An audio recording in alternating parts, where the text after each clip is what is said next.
me loose. Go no control. Money in my pocket and I'm all up in the zone. Line.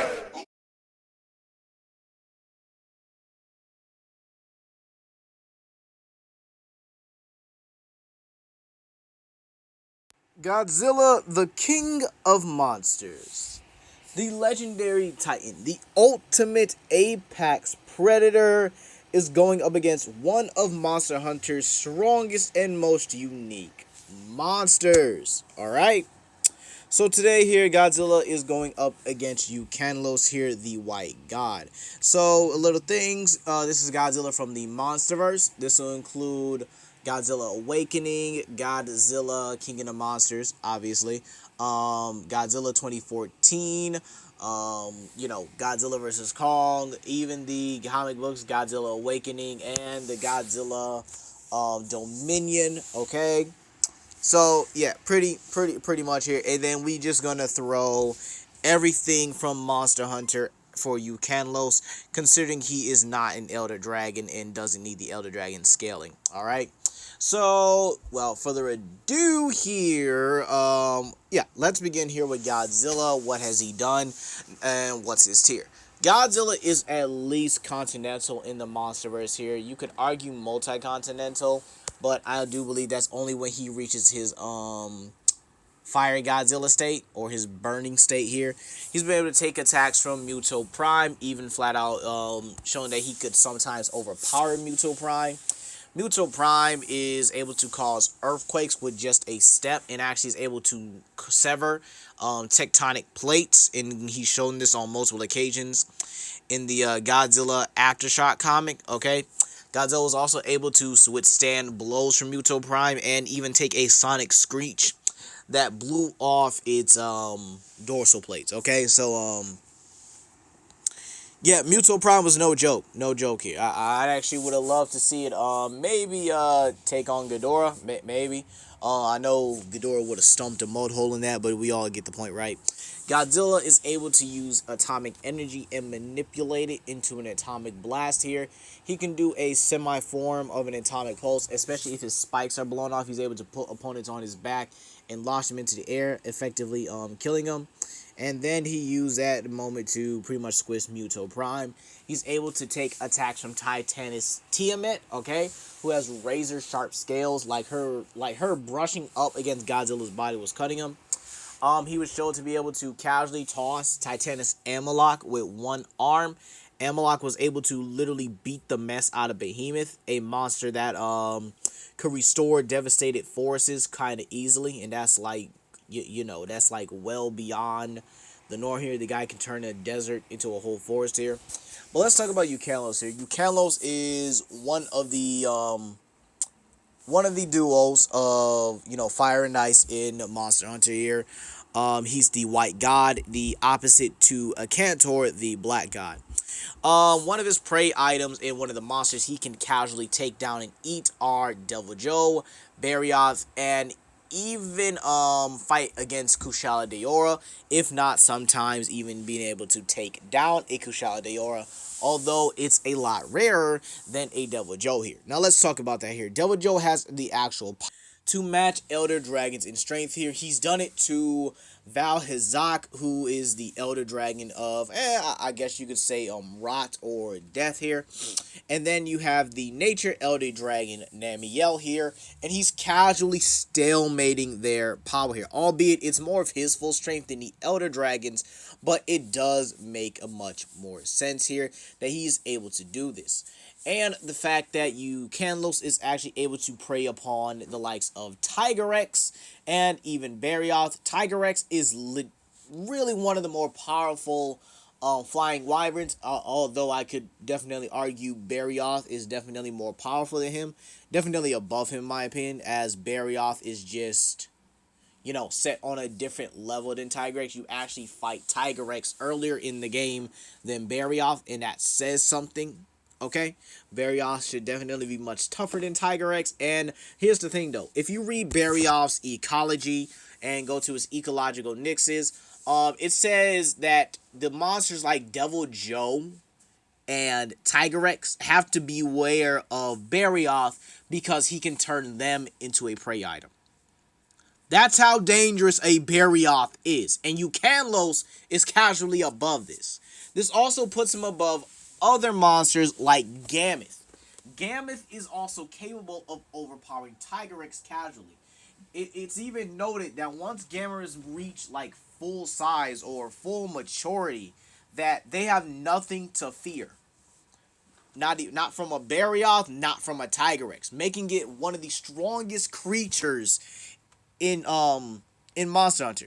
This means this thing doesn't have anything to fear from a Devil Joe even. Okay, so I honestly think that if you really want to put that into perspective here, Ukanlos is just massively above these monsters here. These monsters can range from multi-continental or, we'll keep it simple, continental. Okay, so yeah, it's absolutely ridiculous that Ukanlos is just that powerful.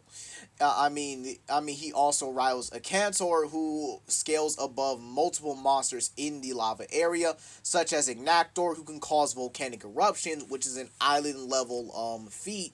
You even have Glavenus, who can slice and dice up mountains like they're Swiss cheese. Like Glavenus is like the Gordon Ramsay of Monster Hunter. The dude slices up them trees and the mountains like this is his kitchen. Okay. Ukanlos is also able to bend the ice in his body to his will, or the cryo temperatures in his body, and unleash a powerful ice blast capable of freezing the hunter, and it's possible it's capable of freezing other monsters that it preys on. So let's begin here. So today we're going to have size equalized. Godzilla's favorite, right? So this means Ukanlos will be around 350 feet here. And you guys know how I like to do versus matchups, even with types of monsters here. They're kind of and the Godzilla from the MonsterVerse and Monster Hunter are kind of grounded in the fact that you still have to think of these guys as animals, but they're much more intelligent and much more powerful than our animals. You're not going to see a lion bust a continent or a polar bear destroy an entire city. You just don't see that. All right? You really just don't you really just don't see that in general. So, yeah. We're going to say size equalized for this battle. This means Ukanlos is around, since Godzilla's 350, we'll make Ukanlos around 330. Ukanlos is usually on all fours anyway. And we're going to say this is in the Arctic environment. That way we have a location they're both familiar with and more comfortable with, okay? So, honestly, I could definitely give Ukanlos the advantage here, especially in the Arctic. Ukanlos is just much better at moving around in the ice than Godzilla, so he kind of has a home turf advantage here. Dang, I did not think that through. But again, they're both more comfortable fighting in the Arctic. We've seen Godzilla fight in the Arctic and even travel to those locations. So he's definitely, not a stranger to being able to fight a monster on his home turf. It really isn't. In terms of strength here, I might give Godzilla the edge. Keyword is might here because Elder Dragons can go from multi-continental to planetary very easily. I can get into the lore stuff of how they're universal in power, but again, that would make Ukanlos universal, and that would make it spite. So no, we're going to keep it around multi-continental to planetary. This means that Ghidorah himself would be considered Elder Dragon class in Monster Hunter. These guys are capable of destroying entire, continents and civilizations like they're nothing here. Even if you want to say, oh, it's Kushala Daora, what does that have to do with it? Well, Kushala Daora is, one, faster than light, massively faster than Odogaron, who is a light speed, a light speed monster here. And the fact that Barioth can also make a meal out of an ebony Odogaron, pretty casual. All right, it's really ridiculous how powerful Barioth is. Geez, I could have did Barioth. I'm gonna do Barioth versus Kong. I think that should be a good video. That sound good to you guys? Or Barioth versus Zilla. I think that should be fun. So how about we do that? We'll do Barioth versus Zilla next time. Okay. So yeah, honestly, it's absolutely ridiculous. How powerful Ukanlos is here. So in terms of strength, due to the fact that he can overpower and even make a meal out of Devil Joe, who's like Elder Dragon level, or at least like at full power Elder Dragon level, might give it. I might say it's a draw. I'm definitely gonna say it's a draw. In terms of durability, I do think Godzilla does exceed it here. He tanked the Permian extinction, which is one of the most powerful extinction events known to man. More powerful than the meteor that hit the dinosaurs, which did even wipe out all the dinosaurs. But the Permian extinction actually wiped out 90% of life on Earth during that time period. Okay, so I definitely got to give Godzilla the edge on that one. But Ukanlos is pretty close here. I mean, taking attacks from Devil Joe, Kushala Daora, Barioth, Gameth, Tigerex, Ebony, Odogaron. Okay, even the likes of Legiana. I do think he could make a meal out of a Legiana pretty easily. All right, he's definitely above her tier. Even the male one, the Shrieking Legiana, is just just below his tier. It is what it is. All right. So honestly, I just gotta say how I say it here. There Godzilla takes the edge in durability. Now in speed, yeah, I'm gonna definitely have to give that to Ukanlos here. Ukanlos, I guess you could say he's faster than light. He's able to prey upon Ebony Odogaron pretty easily. Or is able to prey on Barioth, who scales to Ebony Odogaron, who's able to dodge um, TZ Yaku's flash. Like, literally, it's called a dodge. Apparently Odogaron is able to dodge a flash and just, snap his jaws, like, right after that at TT Yaku, like, pretty easily. Like, TT Yaku really ain't got no business doing turquoise anyway, but you get the point. But honestly, I just feel like it's yeah, it's ridiculous. It's sorry. The edge and speed. The edge and speed definitely goes to Ukanlos. All right. So now what about in versatility here? Now Ukanlos can use burrowing. He can actually use burrowing, which is a good advantage over Godzilla, especially through the ice.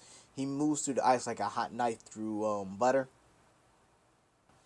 And I think that's a pretty good argument you could use for Ukanlos here. He could just move around. He has the environmental advantage here.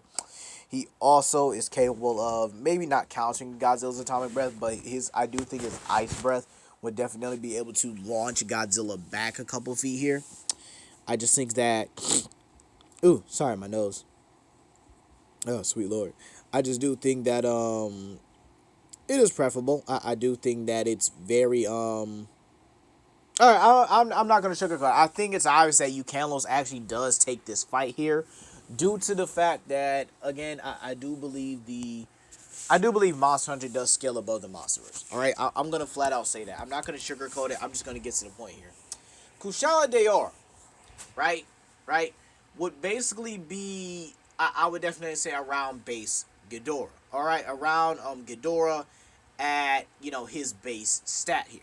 Ghidorah was basically beating and pounding on Godzilla the majority of that movie, except for the water fight. Godzilla would have won it because he got an ambush on Ghidorah. Let's get that out the way here. And Godzilla would have won it if it hadn't been for humans interfering. Okay? But the fact is here, we cannot ignore the fact that Ukanlos is confirmed to be able to take on Elder Dragons. Now, don't get me wrong. He's not taking on Nergigante anytime soon. Nergigante will pull up on Ukanlos' territory, beat him, kill him, and eat him right there. But you can't overlook the fact that Godzilla does have a somewhat good strength margin over him. I mean, the monsters in Godzilla way more than the ones in Monster Hunter, minus Dalmador, Zora Magdaros, and maybe a few others. I forgot the one that could destroy an island. That one was ridiculous. Jesus. I mean, he ate that island up. Like, jeez, man. But anyway. But yeah, like I said here, I just really think that Ukanlos takes this for multiple reasons. One, home turf advantage. Even though I would say Godzilla is comfortable fighting in Arctic, Ukanlos kind of just makes it his home. In general, I really just don't see how Godzilla takes it here. If he lands in Atomic Breath, I do think Ukanlos can tank a few of them and then he'll adjust to it and then continue to use his burrowing technique, maybe some ice blast to counter the atomic breath. And then I do believe he'll use his far greater speed and his far greater range over the environment to pretty much take the W over Godzilla here. Yeah, I just think that Godzilla just is... It's not a good matchup. Not a good matchup. Every other Godzilla could have beaten, well, minus anything that's like city level. I really just don't think that, because Ukanlos is like multi-continental, or continental just to lowball. All right, I mean, this guy is pretty much fighting against the likes of Kushala Daora, Barioth, who I explained is just like ridiculously overpowered. I swear, I felt like I talked about Barioth more in this video than Ukanlos. Should have called it Barioth versus Godzilla, for Christ's sake. But jeez, but yeah, I would definitely make that Barioth versus Zilla video. That definitely needs to be made, in my opinion. Yeah, I'm gonna have to do it, because Barioth is a top-notch predator that I cannot ignore. He's definitely one of my top 3 favorites, in my opinion, and I can't ignore one of my favorites. He's just ridiculous. Okay, but yeah, honestly, Godzilla loses this one. Sorry, I'm saying a lot, aren't I? Sorry, but Godzilla loses this one. He can take attacks from Ukanlos, but again, Ukanlos is faster. He's closer. He's close in durability, and I would say they are equal in strength. Sorry, I did say they were equal in strength earlier. I'm sorry, I even went back on that myself here. So, yeah.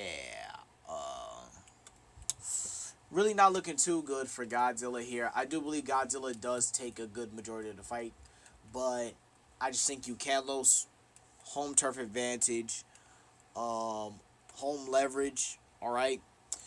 And just the fact that he's fought in more powerful monsters, definitely fought faster monsters, okay? I would definitely say if Odegaard and Rodan were to both race around the planet, they both have like equal track field here, equal in size, alright? But I do believe that Odegaard would beat Rodan in a race here. I think Barioth would be able to outfly Ghidorah, or at least Legiana would have been able to outfly Ghidorah. Alright? Probably even outfly Rodan, considering she's able to blitz Odegaard.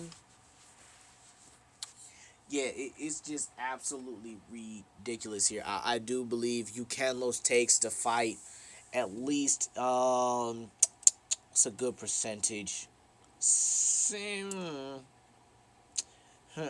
Yeah, I gotta do the 6 out of 10 thing because it's very consistent for me on my channel here. But yeah, let me know what you guys think down below. Who do you think wins? Please comment, like, and subscribe, and share with your friends. Peace.